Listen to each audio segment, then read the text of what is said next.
Bulatkan tekad, kuatkan hati, negeri ini memanggilmu kawan. Belajar, bergerak, berbagi untuk negeri. Guru penggerak, majukan pendidikan. Guru penggerak menghamba pada murid. Kreatif, rancang pembelajaran. Hargai potensi, tingkatkan prestasi. Lahirkan profil pelajar Pancasila. Belajar, bergerak, berbagi untuk negeri. Kita menjalin kolaborasi. Belajar, bergerak, berbagi untuk negeri. Demi bakti pada Ibu Pertiwi.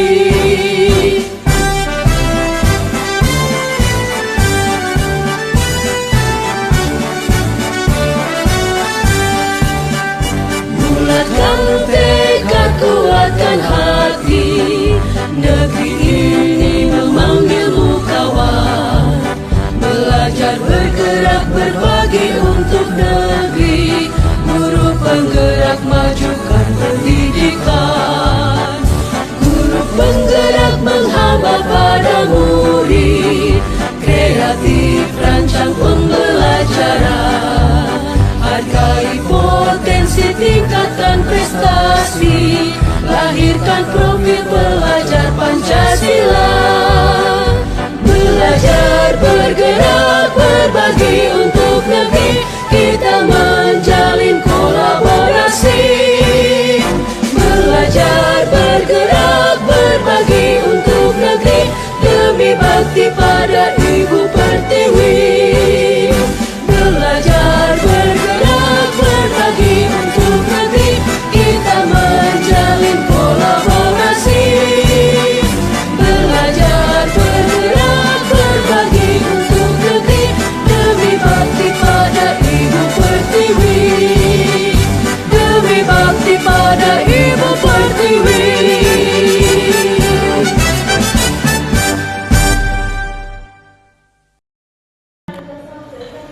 Assalamualaikum warahmatullahi wabarakatuh. Selamat pagi. Shalom, Om Swastiastu, Namo Buddhaya, Salam kebajikan, rahayu untuk kita semua. Bapak Ibu yang kami hormati, pada pagi hari ini marilah kita mengucapkan puji syukur kehadiran Tuhan Yang Maha Esa yang telah melimpahkan rahmat-Nya sehingga pada kesempatan pagi hari ini kita boleh ada di ruangan ini bersama untuk mengikuti kegiatan diseminasi budaya positif di sekolah yang akan dibawakan oleh Ibu Eka Novita Purnamasari, merupakan CGP Angkatan 11 Kabupaten Jepara dari SMK Negeri 1 Pakis Aji. Nah, sebelum kita akan mengikuti lebih lanjut kegiatan diseminasi ini, mari Bapak Ibu kita buka acara pada pagi hari ini dengan berdoa bersama sesuai dengan keyakinan masing-masing agar kegiatan pada pagi hari ini berjalan dengan baik dan lancar. Mari kita berdoa bersama.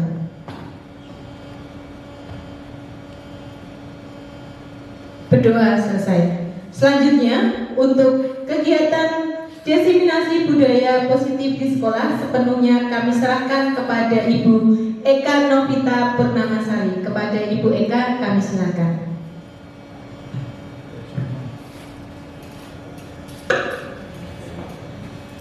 Baik, terima kasih kepada Ibu Christine Wahyuni selaku moderator dari kegiatan diseminasi budaya sekolah. Assalamualaikum warahmatullahi wabarakatuh. Selamat pagi. Selamat pagi. Semangat ya Bapak Ibu semuanya. Oke. Kalau saya bilang pagi, jangan jawabnya apa kira-kira? Pagi. Yes, itu ya. Oke. Selamat pagi. Pagi. Yes. Oke, terima kasih. Tepuk tangan dulu untuk semuanya. Oke. Bapak Ibu, untuk hari ini izinkan saya menyampaikan diseminasi budaya positif di sekolah untuk kegiatan dari kami CGP Angkatan 11 Kabupaten Jepara. Nah, sebelum kita masuk pada materi kami, coba untuk lebih menyemangati panjenengan semua, coba saya minta untuk berdiri semua. Kita juga melaksanakan budaya positif dengan cara menyanyikan lagu Mars dari sekolah kita. Siap? Siap. Baiklah.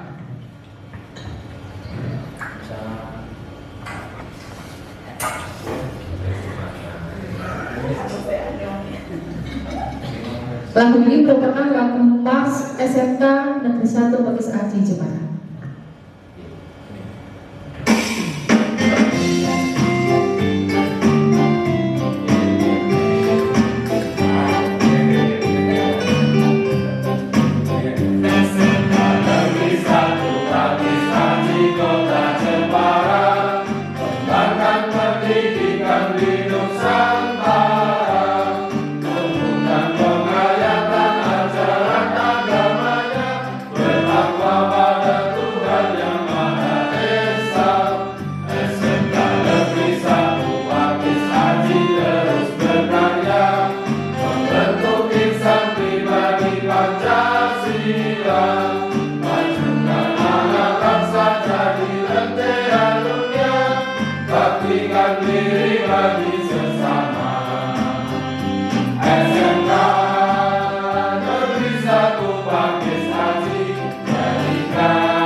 Oke, monggo dipersilakan duduk kembali Bapak Ibu.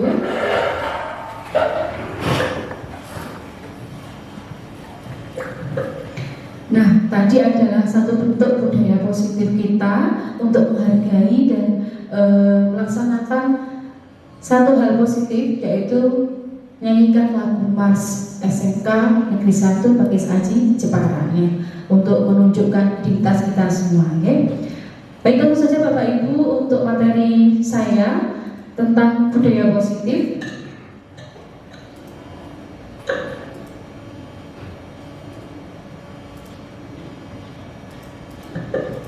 Nah, ini adalah pengajar kami dan juga fasilitator, yaitu Bapak Hendra Apriati dan juga Ibu Fitria Malihatin Nasiha.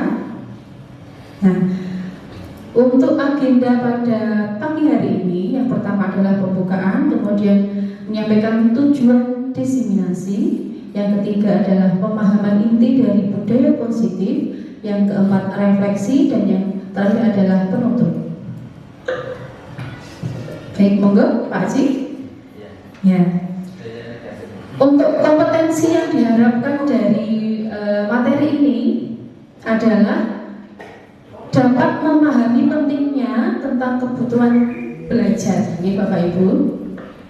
Kemudian yang kedua adalah kita mampu menggerakkan komunitas sekolah secara bersama-sama dan mengembangkan serta mewujudkan visi dari sekolah kita. Nah, untuk capaian umumnya adalah kita memahami tentang konsep dari Ki Hajar Dewantara, di mana konsep itu adalah ing ngarsa sontuloco, ing madya mamangkarsa, dan tutmuri handayani. Diharapkan kita semua bisa memahami makna itu ya. Kemudian kita bisa mengevaluasi dari diri kita serta mampu melakukan refleksi dari keseharian kita sebagai pendidik ya.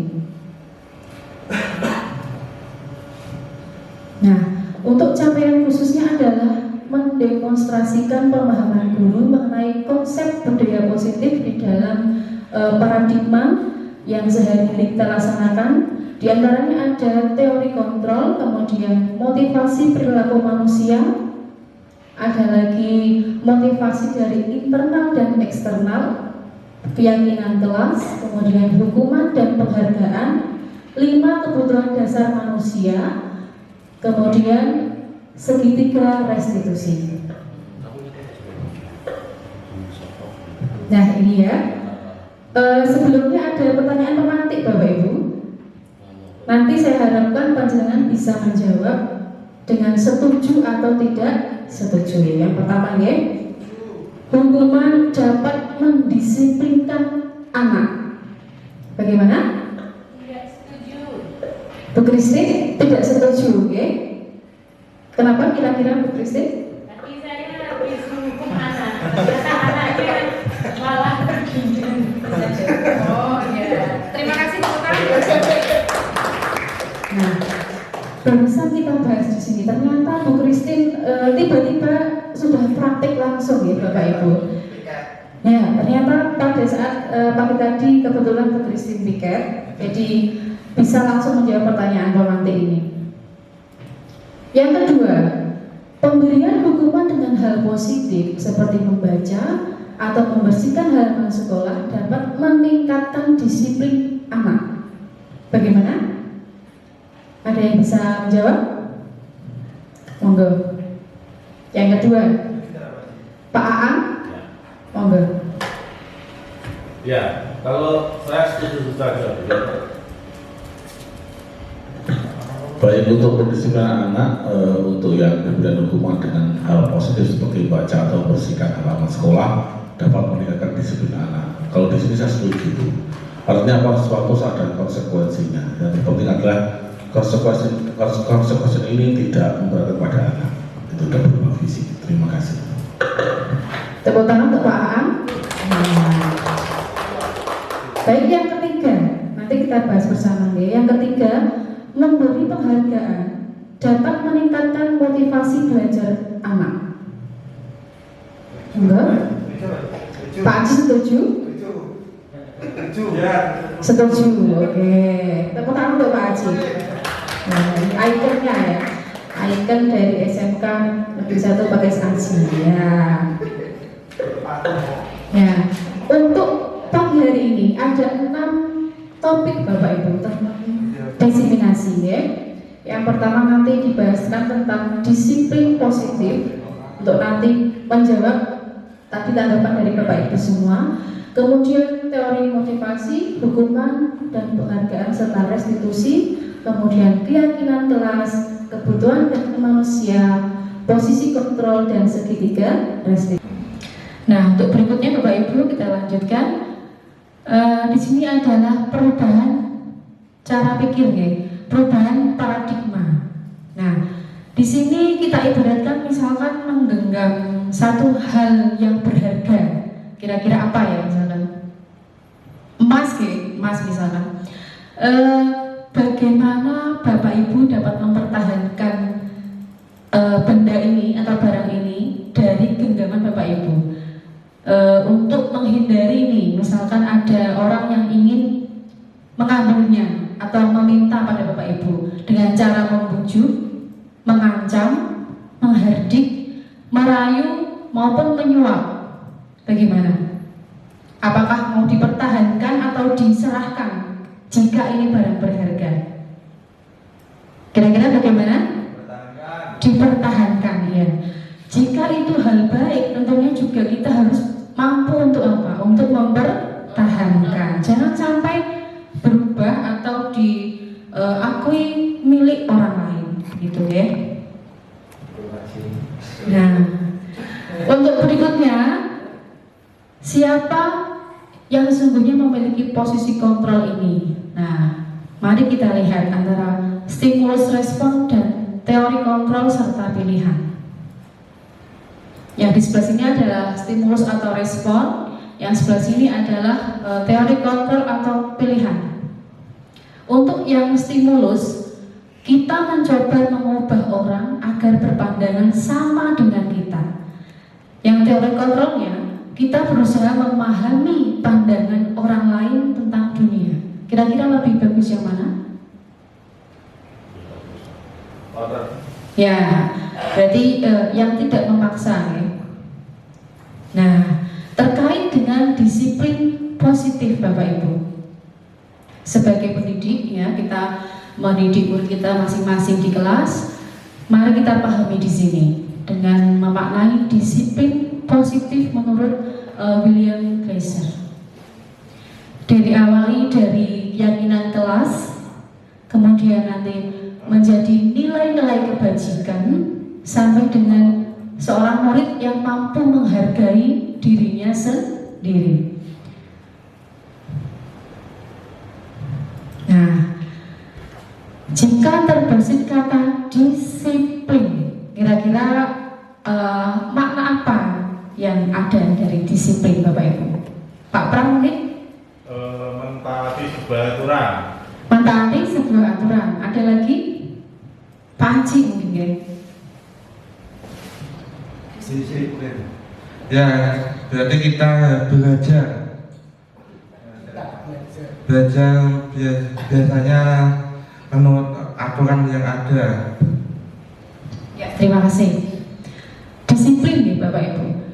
Yang kita tahu kan biasanya umumnya itu disiplin adalah sesuai aturan.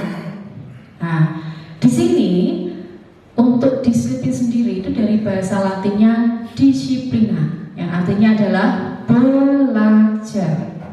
Nah, dari sini kita memahami bahwa disiplin ternyata ini adalah satu hal yang positif. Jadi kita dilatih untuk membiasakan diri mengikuti aturan, begitu ya.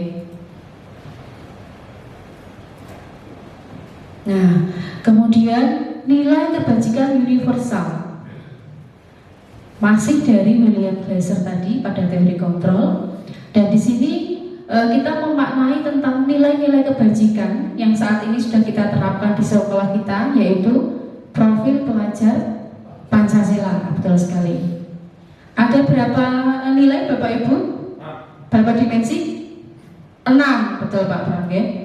Yang pertama adalah beriman, bertakwa, bertakwa yang Maha Esa, berakhlak mulia. Kemudian yang kedua adalah mandiri, bernalar kritis, berkebinekaan global, dan bergotong royong serta kreatif. Nilai inilah yang nanti dianggap sebagai nilai kebajikan universal. Nah, berikutnya tentang teori motivasi perilaku manusia. Mari kita lihat bersama di sini Bapak Ibu, ada teori dari internal, kemudian motivasi eksternal, ya. Mari kita lihat di sini. Yang pertama, untuk eksternal sendiri itu untuk menghindari ketidaknyamanan atau hukuman. Kemudian yang internalnya untuk menghargai diri sendiri. Jadi setiap masing-masing individu itu jika melakukan sesuatu ternyata itu ada satu hal yang mendasari Bapak Ibu. Jadi ada dari internal maupun eksternal. Ada tujuan tertentu. Nah ini merdeka. Ini juga berkaitan dengan Agustus nih Bapak Ibu. Jadi kita ini sebenarnya merdeka atau belum Bapak Ibu? Hah? Gimana? Merdeka ya? Bapak Haji tadi bilang apa? Belum. Merdeka. Nah, merdeka ini menurut Ki Hajar Dewantara artinya adalah tidak terlepas dari suatu perintah, akan tetapi juga cakap untuk memerintah diri sendiri. Artinya apa? Di sini artinya apa kira-kira? Merdeka. Merdeka dalam teorinya Ki Hajar Dewantara artinya adalah mengendalikan, betul Pak A. Jadi sebelum kita itu meminta orang lain untuk melakukan sesuatu, seharusnya kita bercermin dulu pada diri kita sendiri. Bagaimana saya? Apakah saya sesuai aturan atau belum? Saya sudah baik atau belum? Nah, itu namanya merdeka. Untuk bisa melihat diri sendiri. sebelum melihat orang lain. Nah, berikutnya adalah dihukum dengan penghargaan atau dihukum oleh penghargaan. Terkadang diri kita jika sering mendapat penghargaan itu justru malah dapat menjadi menjadi satu masalah untuk diri kita sendiri. Terkadang misalkan jika kita menang lomba atau kita menang dalam satu kegiatan apa, misalkan, wah Pak Haji sudah juara, bagus, ini sudah tingkat provinsi. Kadang-kadang kalau jika itu kita berpikirnya negatif, maka kita tidak akan berkembang, Bapak Ibu. Kenapa? Karena kita merasa sudah berhasil. Tidak ada motivasi untuk mampu memperbaiki diri kita atau lebih meningkatkan kemampuan kita. Tapi sudah berbangga diri, kemudian mau saya sudah juara aja kok, gitu ya.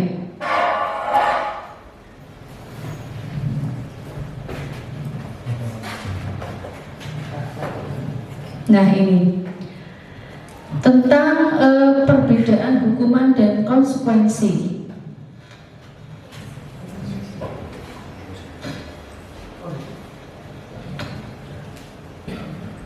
Nah, Bapak Ibu, jika mendengar hukuman dan konsekuensi ya, ini yang sering kita temui setiap hari.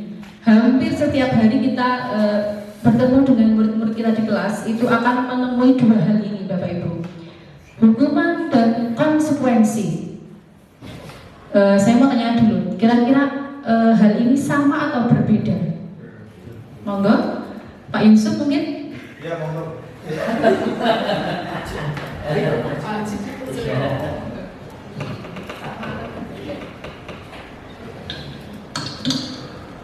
Menurut saya mengenai hukuman dengan konsekuensi itu suatu hal yang berbeda.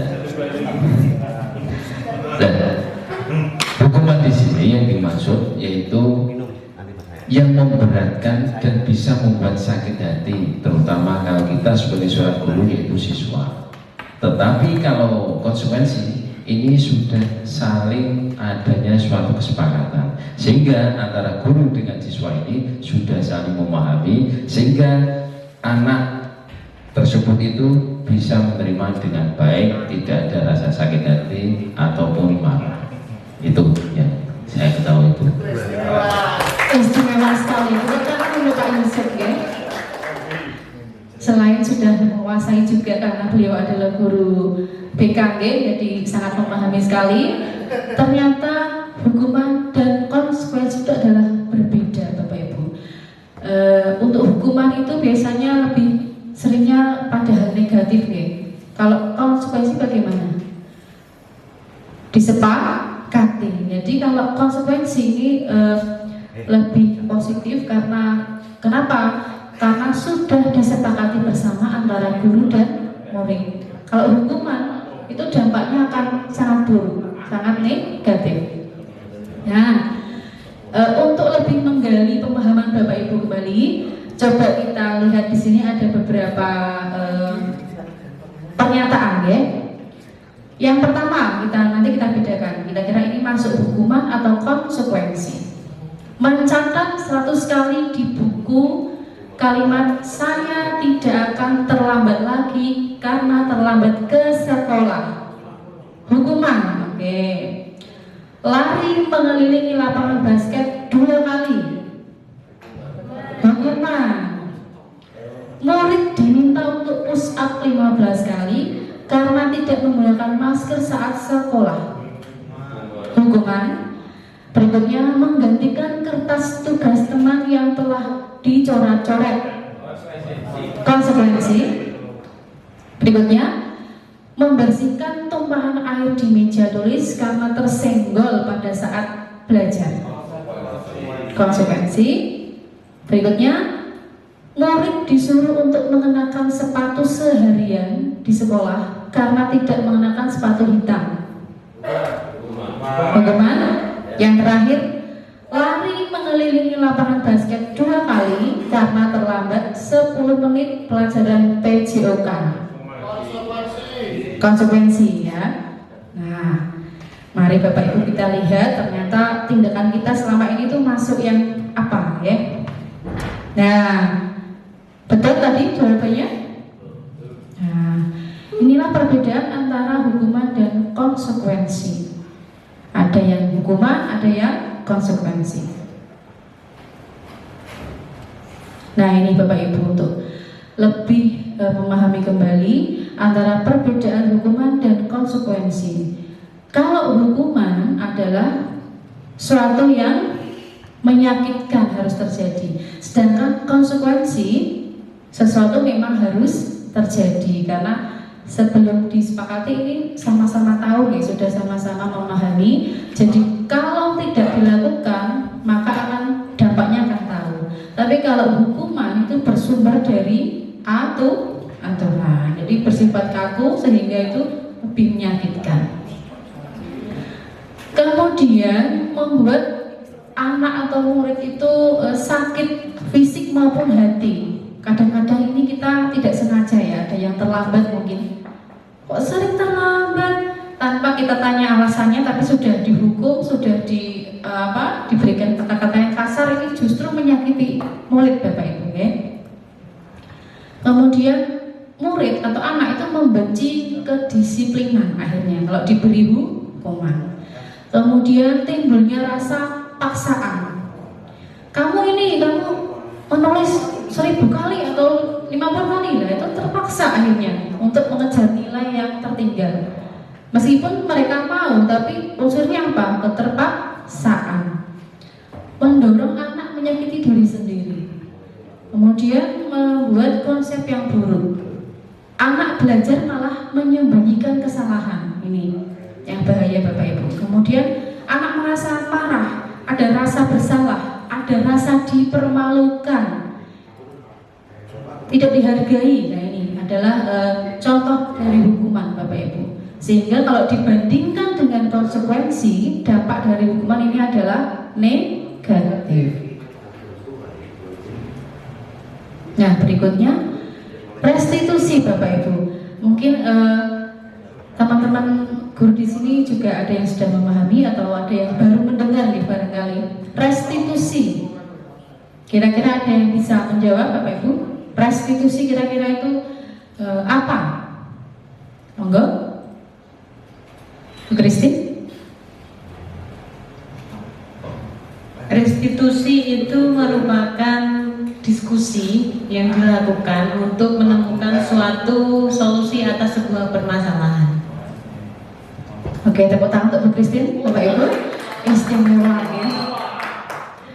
Restitusi adalah proses menciptakan kondisi bagi murid untuk memperbaiki kesalahan sehingga bisa kembali pada kelompok mereka dengan karakter yang lebih kuat. Jadi apa yang disampaikan Bu Christine tadi betul sekali. Jadi sebagai seorang guru, alangkah baiknya kita itu mampu menerapkan restitusi atau mencari solusi dari suatu permasalahan. Nah, ini yang di bold. Restitusi juga merupakan proses kolaboratif untuk mengajarkan murid mencari solusi dari masalah mereka. Ya, tidak langsung diberikan sanksi atau apa, tapi kita gali dulu, kita ajak berkolaborasi. Kamu kenapa terlambat? Terus atau kamu kenapa nilainya seperti ini? Tidak langsung, wah kamu bodoh, wah kamu ini nggak niat, kamu ini ya. Anak akan merasa malah negatif atau minder, tidak terkesan tidak mau memperbaiki kesalahannya, tapi mereka justru mengesampingkan pelajaran-pelajaran kita karena sudah menganggap saya ini dianggap bodoh, saya ini itu.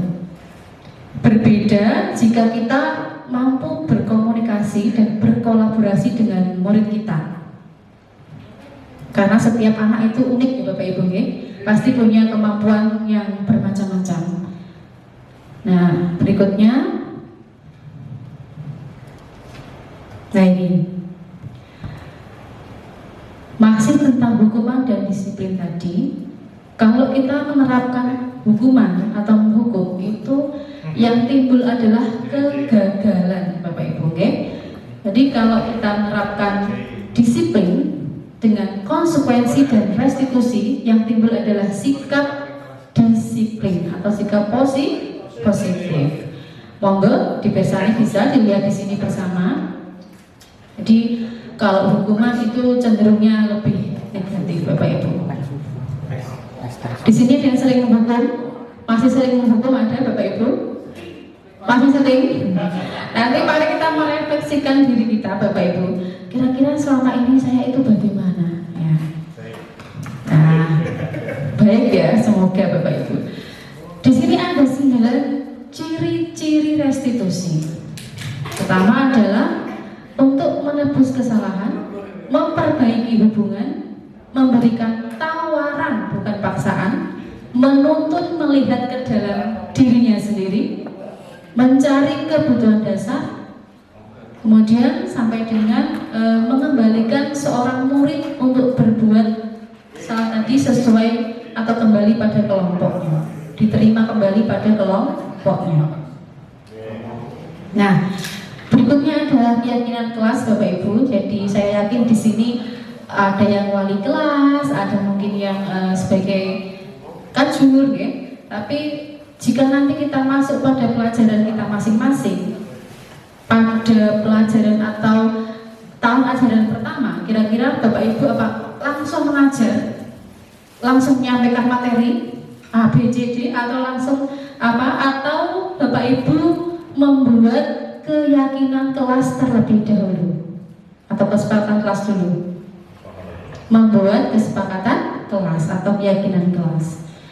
Jadi dari kesepakatan itu nanti anak-anak akan lebih nyaman untuk bersama belajar dengan Bapak Ibu, ya.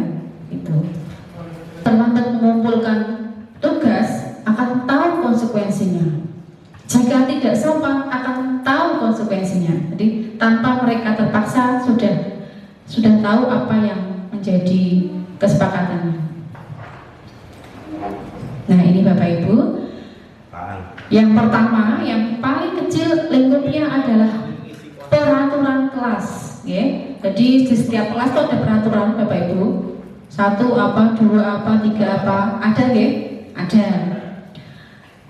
Dari peraturan kelas tersebut, nanti kita tawarkan pada murid kita di kelas itu untuk membentuk satu keyakinan kelas untuk hal-hal yang disepakati bersama tanpa paksaan. Jadi kita gali mereka. Coba dari teman-teman ini atau anak-anak di sini kira-kira mau apa? Apa yang kita butuhkan? Apa yang harus kita buat? Apa yang harus kita lakukan? Jadi mereka akan muncul menggali ide-ide mereka. Oh ini Bu, dilarang ngantuk, dilarang main FF lah ini yang biasanya masih ini ya, masih sering dilaksanakan anak-anak. Jadi mereka akan tahu sendiri. Oh kalau pelajarannya Pak Eko misalkan, kalau saya nggak bawa seragam berarti saya harus apa? Nah, tanpa dikonfirmasi, tanpa dimarahi, mereka akan tahu sendiri. Oh saya salah, saya harus apa? Dari keyakinan kelas ini Bapak Ibu, jika semua kelas ini kondusif dan baik di sekolah kita, maka akan tercipta lingkungan yang positif. Dari lingkungan yang positif ini akan berkembang dan semoga baik ya Bapak Ibu, akan menjadi satu budaya, yaitu budaya positif, karena semua lingkungan sudah menggalakkan hal-hal yang positif. Nah ini berikutnya adalah contoh kesepakatan kelas Bapak Ibu. Mari kita bandingkan kira-kira mana yang lebih, kata-kata yang lebih pas untuk murid-murid kita. Kira-kira yang mana Bapak Ibu? Yang dengan background hijau atau yang putih? Monggo kita lihat bersama. Yang putih? Pak Safikri? Putih? Pak Haji? Putih. Bu Faiza? Yang putih, oke. Mari kita lihat, ini seperti partai aja, putih-putih semua. Nah ini, yang backgroundnya hijau. Kita simak kata-katanya nih Bapak Ibu. Datang tepat waktu mengucapkan salam. Ini konteksnya lebih universal atau umum atau khusus Bapak Ibu? Masih? umum ya. Coba kita ke yang putih. Kami guru dan murid yang saling menyayangi. Berarti apa? Sudah konteksnya khusus ya. Kemudian menjaga kebersihan sekolah. Yang sebelahnya kami murid yang semangat belajar. Jadi konteksnya lebih mengarah Bapak Ibu. Kalau ini lebih kata-kata yang umum. Kata ini langsung pada tujuannya apa, gitu ya. Nah ini untuk pendalaman keyakinan kelas Bapak Ibu. Jadi pada poin ini ada sikap hormat yang bisa kita lihat antara terdengar, terlihat, dan berperilaku. Mari kita bedakan Bapak Ibu, kita lihat, kita cermati bersama. Misalkan ada begini, satu orang berbicara, misalnya Pak Slamet misalkan, yuk saya bantu, termasuknya apa itu? Terdengar. Terlihatnya apa? Jika Pak Slamet mengatakan yuk saya bantu, terlihatnya apa? Berempati. Oke. Dengan perilakunya apa? Tersenyum ramah. Tidak mungkin ayo tak bantu dengan kata-kata yang kasar, kan tidak mungkin ya. Nah, ini adalah contohnya Bapak Ibu. Kemudian tolong ya, permisi, itu terdengar Bapak Ibu. Kemudian terlihatnya bisa dengan senantiasa berbuat baik dan berbagi. Nah, di era saat ini Bapak Ibu, alangkah baiknya kita sebagai pendidik itu dengan rekan-rekan bisa saling kolaborasi, karena akan menciptakan hal-hal yang positif dan banyak sekali manfaatnya. Oke, sekarang masuk pada posisi kontrol Bapak Ibu. Nah, ini langsung kita bahas Bapak Ibu. Kita masuk pada materi ini. Kira-kira selama ini kita masuk yang mana Bapak Ibu?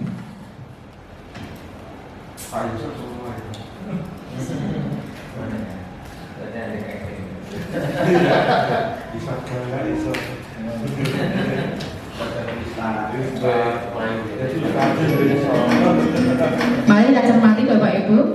Ada 5 poin nanti. Bahagia Ibu dan Bapak guru hebat. Dalam penerapan disiplin positif restitusi, salah satu program yang dikembangkan adalah 5 posisi kontrol. 5 posisi kontrol dalam restitusi adalah proses perjalanan seorang pendidik agar dapat mengenali dirinya. Pada video kali ini, kita akan membahas tentang 5 posisi kontrol yang dikembangkan oleh Diane Rosen dan contoh penerapannya. Mari cermati bersama, nanti refleksikan kira-kira masuk yang mana. Itu adalah 1. Posisi penghukum, 2. Posisi pembuat merasa bersalah, 3. Posisi teman, 4. Posisi pemantau atau monitor, dan 5. Posisi manajer.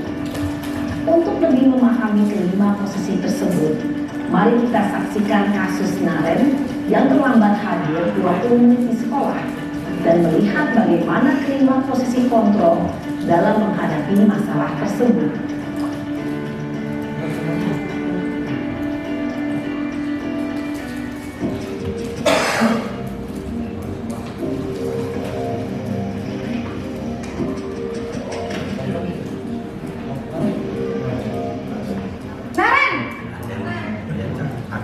Sini kamu. Selamat pagi Bu. Selalu terlambat. Kamu deh, pasti terlambat. Maaf Bu, saya. Apa? Apa coba? Alasan kamu apa lagi? Kapan sih kamu tidak terlambat? Malas sekali ya kamu jadi anak. Saya. Dasar pemalas. Gak kapok-kapok sih kamu. Sudah berapa kali terlambat? Ada yang seperti ini Bapak Ibu? Kamu kuliah? Ada? Ada. Kenapa saya harus ke lapangan basket Bu? Kenapa? Kamu melawan ibu? Berani-beraninya jawab masih berani jawab pula. Sekarang keliling lapangan basket 5 kali sekalian, biar kapok. Cepat, pergi sana ke lapangan basket. Posisi penghukum biasanya berbicara dengan nada tinggi, menghardik, menunjuk-nunjuk, menyakiti, dan menyindir. Hukuman bisa berupa fisik maupun psikis. Ibu dan bapak guru hebat, dampak yang terjadi pada murid ketika guru berada pada posisi penghukum adalah murid cenderung akan memberontak, bahkan menyimpan dendam.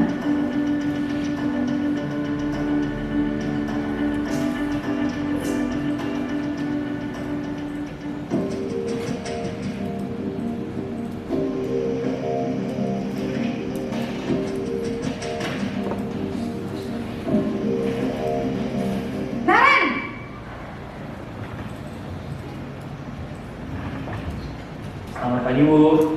Naren, kamu kenapa terlambat lagi, nak? Ya Tuhan, Naren, kamu senang ya bikin ibu susah ya? Kalau kamu terlambat lagi, nanti ibu yang ditegur bapak kepala sekolah, nak.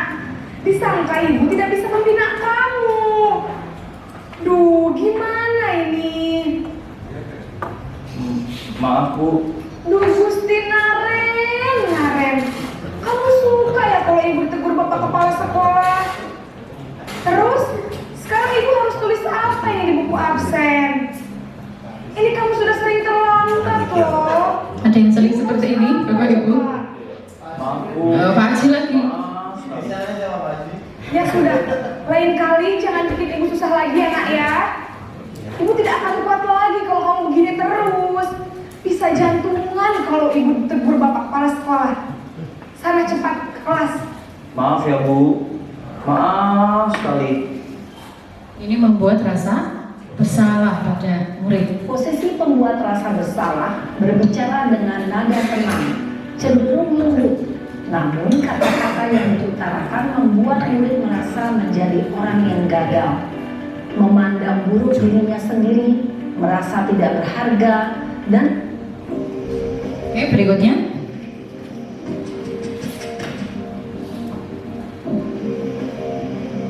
Naren!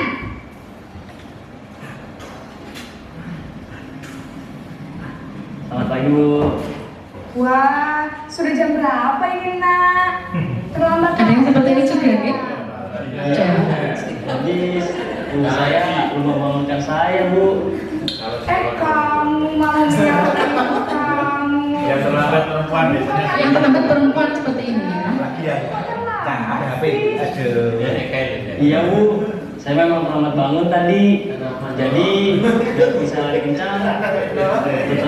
Nggak bisa kejar, Bu. Ya sudah sana. Nanti lain kali larinya lebih kenceng lagi ya. Biar gak terlambat lagi. Bikin senang ibu. Demi ibu. Bisa kan? Bisa lah, Bu. Ya sudah sana masuk kelas. Ibu beresin urusan absen kamu. Kamu ini ada-ada saja. Kembali ke satu lagi. dalam posisi teman, guru berbicara dengan nada suara ramah, akrab, cenderung bersenda gurau untuk menjaga suasana tetap santai. Murid akan merasa senang, aman, dan akrab dengan guru. Identitas yang tercipta adalah identitas sukses atau berhasil. Namun, perlu diingat, karena ini masih dorongan eksternal, maka ada faktor ketergantungan dari murid kepada orang tertentu. Yang keempat, Bapak Ibu.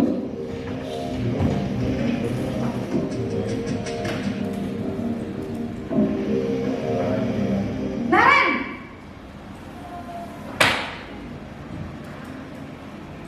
Selamat pagi, Bu. Naren, apa peraturan sekolah kita tentang jam berapa kita harus masuk sekolah, nak? Kita harus di sekolah jam 7, Bu. Iya betul, sekarang sudah jam 7.20. Naren sudah tahu konsekuensinya jika terlambat hadir. Paham, Bu. Saya harus tinggal kelas pas jam istirahat selama 20 menit. Iya benar, konsekuensinya demikian. Jadi nanti jam 9.30 pas istirahat, kamu harus tinggal di kelas Kerjakan tugas tambahan untuk ketertinggalan kamu, ya. Baik Bu. Ini pemantau Bapak Ibu. Posisi pemantau mengandalkan penghitungan atau data untuk mengontrol murid. Guru mengarahkan murid berdasarkan peraturan dan konsekuensi. Seorang pemantau menunjukkan bahasa tubuh dan ekspresi wajah yang datar dan cenderung formal. Yang kelima, yang terakhir sebagai manajer. Maaf Bu, saya terlambat. Iya, sekolah masuknya jam 7, sekarang sudah jam 7.20. Jadi sekarang bagaimana ini, Naren? Maaf Bu, saya lupa setel alarm saya semalam. Baiklah, menurut kamu, keyakinan sekolah yang mana yang perlu kamu tingkatkan? Menghargai diri sendiri dan orang lain mungkin ya Bu. Setuju. Jadi, apakah Naren meyakini prinsip saling menghormati tersebut? Iya Bu, saya meyakininya. Apakah Naren bersedia memperbaiki masalah keterlambatan ini? Bersedia Bu. Bagaimana kamu akan memperbaiki masalah keterlambatan ini? Saya akan coba untuk tidak lupa menyetel alarm saya Bu. Baik, kalau Naren lupa menyetel alarm di rumah, ada orang yang kira-kira bisa bantu mengingatkan tidak? Ada Bu, kakak saya, Kak Emma. Ada lagi selain Kak Emma? Selain Kak Emma, ada ibu saya. Baik, jadi yang mengingatkan Naren adalah Kak Emma dan ibu kamu ya? Kira-kira akan mulai setel alarm kapan nih Naren? Setelah pulang sekolah, akan segera saya lakukan. Baik, jadi Naren akan setel alarm untuk bangun besok pagi dan akan diingatkan oleh kakak dan ibunda Naren ya. Ada lagi yang mungkin perlu dilakukan Naren agar tidak terlambat bangun lagi? Tidak ada Bu. Baik Naren, terima kasih untuk kerjasama kamu. Sekarang kamu perlu kembali ke kelas untuk belajar. Baik Bu, terima kasih.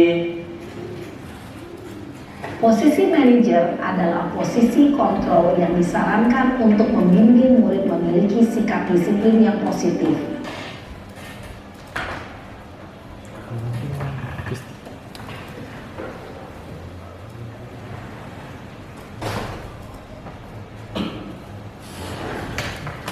Nah, tadi sudah dijelaskan nih Bapak Ibu, ada 5 posisi kontrol yang bisa memahami apa kesalahannya dan mampu mencari solusi dari diri mereka sendiri.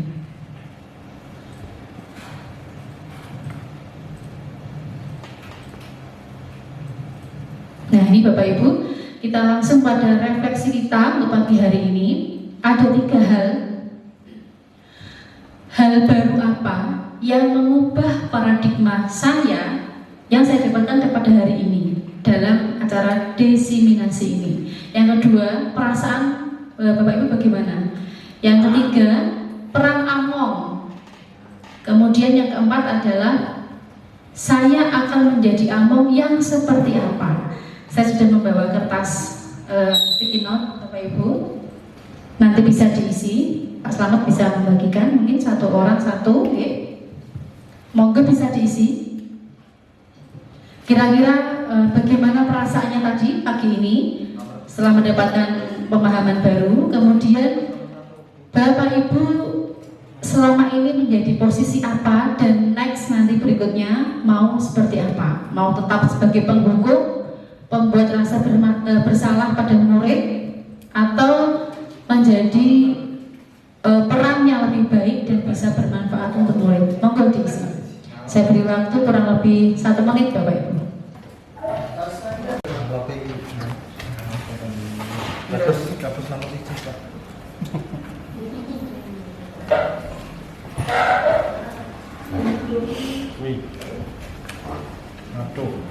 Nanti minta tolong pada Pak Safikri untuk dikumpulkan.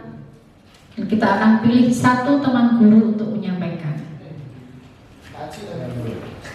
Boleh Pak Haji, boleh yang lain.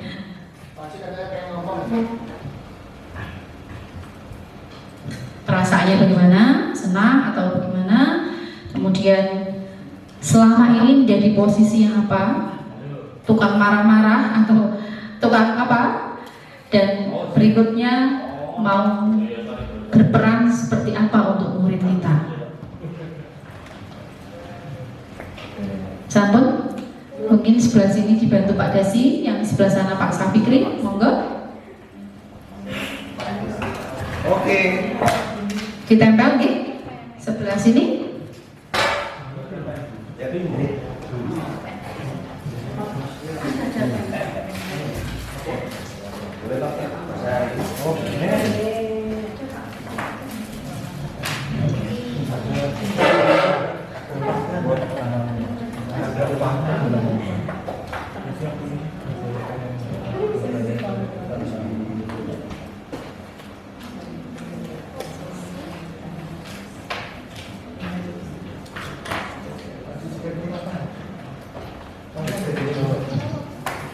Silakan Pak Safikri dan Pak Dasi dikumpulkan. Oke, siap.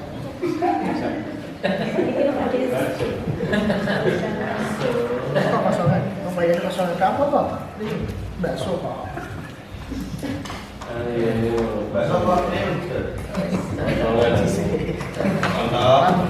Sepertinya ini seru sekali ya Bapak Ibu. Oke, siap. Oke, sebelah sini Pak Safikri, sebelah sini Pak Dasi. Nanti boleh memilih satu teman guru yang nanti kita tanya kira-kira bagaimana refleksinya.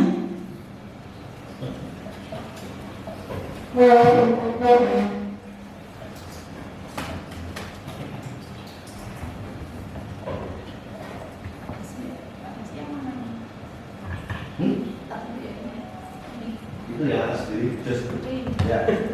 Yang simpel nggak simpel? Bisa dibaca nggak? Sudah semua nih Bapak Ibu. Jadi di sini coba sambil saya bantu bacakan. Nanti kan saya pilih satu yang berkesempatan. Nanti hadiahnya mendapat apa ya, door prize-nya.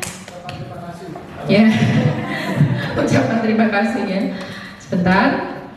Perasaannya happy ya, happy, kemudian senang, penuh cinta, wah ini pagi-pagi dan penuh cinta, kemudian senang, bermanfaat sekali, senang, tambah ilmu baru,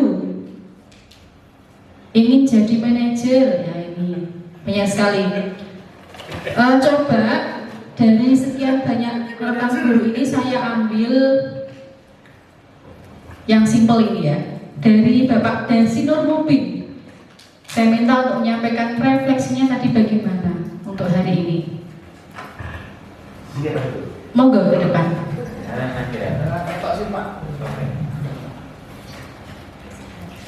Ya, untuk refleksi pada pagi hari ini, setelah saya mengikuti dari awal sampai sekarang, saya menuliskan perasaan penuh dengan cinta.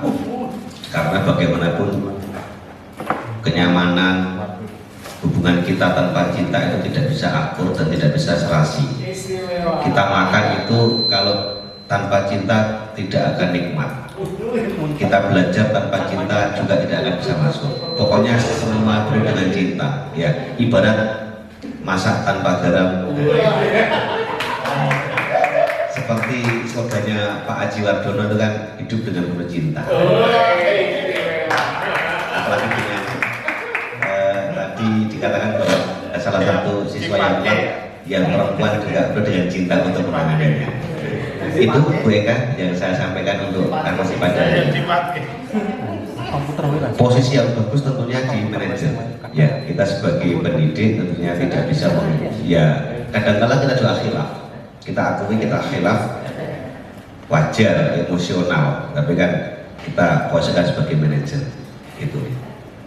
Gitu, tepuk tangan ya. Tambahan Pak Haji? Oke, amin. Pak Haji ya, ini saya bacakan aja ya. Perasaannya senang dapat tambahan ilmu baru, bisa belajar apa yang sudah saya lakukan ini untuk memperbaiki ke depan pada murid-murid saya ya. Nah, istimewa sekali Pak Haji ini. Kemudian untuk berikutnya akan menjadi seorang manajer. Nah, manajer ini dalam konteksnya dalam kelas ya Bapak Ibu, sebagai guru dalam kelas ya. Tepuk tangan Bapak Ibu semuanya. Sudah berhasil merefleksikan diri Bapak Ibu semua dalam mengkondisikan murid ya. Jadi saya harap ini tidak hanya berhenti di sini, nanti kita bisa kembali menambah ilmu-ilmu baru untuk bisa kita bahas bersama, kita kolaborasikan dan menambah manfaat dan juga menambah ilmu-ilmu kita untuk lebih baik lagi berperan pada murid kita. Oke, demikian untuk diseminasi saya pada hari ini. Kurang lebih yang mohon maaf, saya kembalikan pada Ibu Moderator, Bu Christine Wahyuni. Tetap semangat Bapak Ibu. SMK? Iya. SMK? Iya. SMK? Bisa hebat? Nesma Jira? Makasih kuat. Oke, wassalamualaikum warahmatullahi wabarakatuh. Mohon Ibu Christine.